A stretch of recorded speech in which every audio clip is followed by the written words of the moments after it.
এই প্রথমবারের মতো ইরান হাইপারসোনিক মিসাইল ব্যবহার করেছে ইসরায়েলে হামলায়। ইরান থেকে প্রায় ৫ শতাধিক মিসাইল নিক্ষেপ করা হয়। সবগুলো মিসাইল ইন্টারসেপ্ট করতে পারেনি ইসরায়েলি সেনাবাহিনী। অসংখ্য মিসাইল হিট করেছে ইসরায়েলের রাজধানী তেল আবিবে, ইসরায়েলের এয়ারপোর্ট লোদে এবং ভূমধ্যসাগরে থাকা ইসরায়েলের গ্যাস ফিল্ডে। এছাড়াও মিসাইল হিট করেছে ইসরায়েলের বিমান ঘাঁটিতে। এতে ভয়ঙ্কর রকমের ক্ষতি হয়েছে। ইসরায়েলের সেনাবাহিনী বলছে, আজকের মিসাইল হামলার ক্ষয়ক্ষতি যদি কোনো ইসরায়েলি ভিডিও করে বা ছবি তুলে তাদের কঠিন শাস্তি দেওয়া হবে। এখন পর্যন্ত আমরা যে ভিডিওগুলো দেখেছি তার বড় একটি অংশ ফিলিস্তিনিদের ফোনে তোলা। বড় ধরনের রেস্ট্রিকশনের পরও সারা বিশ্বে তা ছড়িয়ে পড়েছে। সর্বশেষ তথ্য অনুযায়ী ইরানের সাফকানা এজেন্সি দাবি করেছে ইসরায়েলের লেটেস্ট টেকনোলজির আমেরিকান 20টি F-35 বিমান ধ্বংস হয়ে গিয়েছে। ইসরায়েলের ভিতরে ইরানের এই মিসাইল হামলায় বিশেষ করে লাগেব মরুভূমিতে ইসরায়েলের সবচেয়ে বড় এয়ারবেস নেভাতিম এয়ারবেসে বিশাল বিস্ফোরণের ভিডিও ইন্টারনেটে ছড়িয়ে পড়েছে। দাউ দাউ করে আগুন জ্বলছে। দখলদার বিমান বাহিনীর সবচেয়ে বড় এই বিমান ঘাঁটিতে ইসরায়েলের F-35 ফাইটারগুলো রাখা হয়। এছাড়াও ইসরায়েলের জেরিবোতে একটি ইহুদি সেটেলমেন্টে 7 জন আহত হন। ইরানের এই হামলাকে শুভেচ্ছা জানিয়েছে হামাস।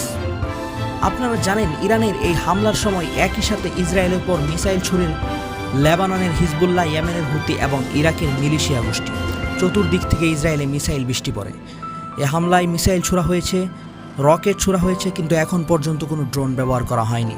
অপরদিকে জাতিসংঘে নিযুক্ত ইসরায়েলের রাষ্ট্রদূত জানিয়েছে, আমরা আগে থেকেই বলেছিলাম কেউ আমাদের উপর আক্রমণ করলে ডিফেন্সিভ বা অফেন্সিভ 2 ধরনের জবাবই দেওয়া হবে।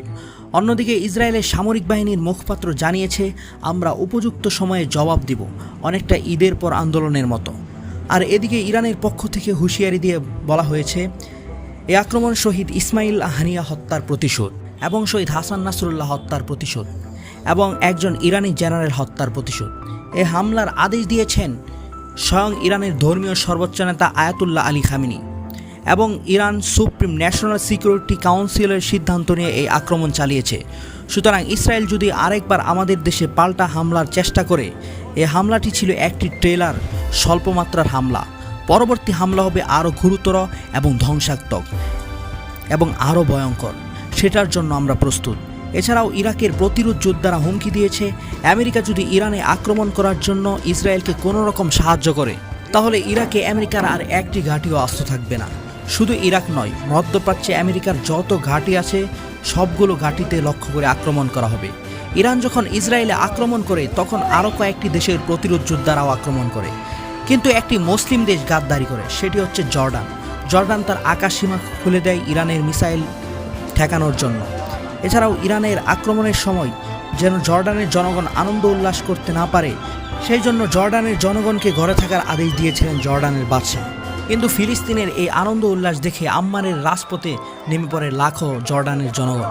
এছাড়াও বিজয় মিছিল হয় পশ্চিম তীরে, গাজায় এবং তেহরানে এবং বৈরুতে।